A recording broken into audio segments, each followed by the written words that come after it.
Direction l'hémicycle, l'Assemblée nationale a voté cet après-midi à l'unanimité la feuille de route du gouvernement. Le document porte sur les deux missions principales du gouvernement, à savoir la libération totale des régions occupées et l'organisation d'élections crédibles.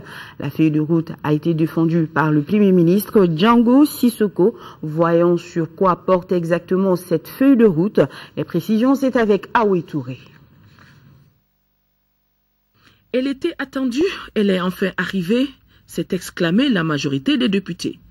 45 minutes pour le chef du gouvernement, d'un ton calme, mesuré mais convaincant, pour présenter la feuille de route, un document de 8 pages avec un chronogramme d'exécution annexé. Il était si important pour le Premier ministre de rappeler les deux principales missions assignées à la transition. À la date d'aujourd'hui, des progrès significatifs ont été réalisés, à savoir le rétablissement des institutions de la République et leur fonctionnement régulier. Avec l'appui de la France, de pays amis, nous assistons à une libération progressive et sûre des zones occupées. Et dans cette reconquête, le dialogue se poursuivra avec les groupes qui ne mettent pas en cause la constitution du Mali. Pour ce faire, la feuille de route prévoit déjà la mise sur pied d'une commission nationale de dialogue et réconciliation nationale pour le mois de février 2013. L'organisation d'élections libres et transparentes reste un challenge.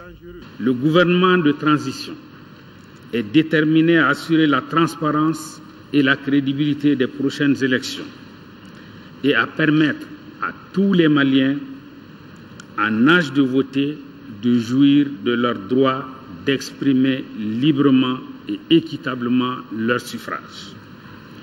D'autres réformes politiques permettront d'améliorer le système électoral, d'assurer l'expression plurielle des courants de pensée, d'organiser les professions de la presse, d'assurer la répartition équitable du temps d'antenne au sein de l'audiovisuel public. Des options sont déjà là, le choix du fichier biométrique, l'audit du fichier avec comme base le RAVEC. Le calendrier électoral proposé est seulement indicatif, a précisé le chef du gouvernement, et fera l'objet de concertation avec l'ensemble de la classe politique.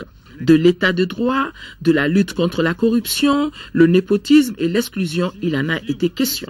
Les événements du 22 mars 2012 et ceux du 30 avril 2012 ont entraîné des arrestations extrajudiciaires, des détentions sans jugement et d'autres exactions. Le gouvernement entend remédier fermement à cette situation en accélérant la restauration de l'état de droit. À cet égard, il prendra toutes les dispositions idoines pour prévenir et punir toute violation des droits de l'homme. Pour le financement de cette feuille de route, il a un coût estimé aujourd'hui à 174 milliards de francs CFA. Et où trouver cet argent? Le gouvernement a des pistes de solutions. À l'attention des partenaires techniques et financiers, il convient de souligner que les institutions de la République fonctionnent à nouveau, que l'état de droit se construit et que la gestion des ressources publiques est conforme aux normes et aux pratiques de la bonne gouvernance.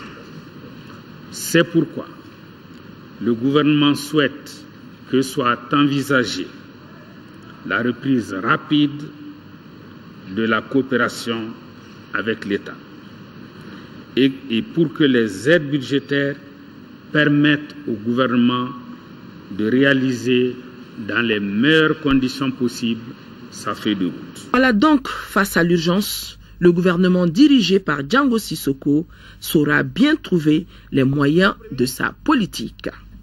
Une mention spéciale est à faire concernant l'attention particulière que la France porte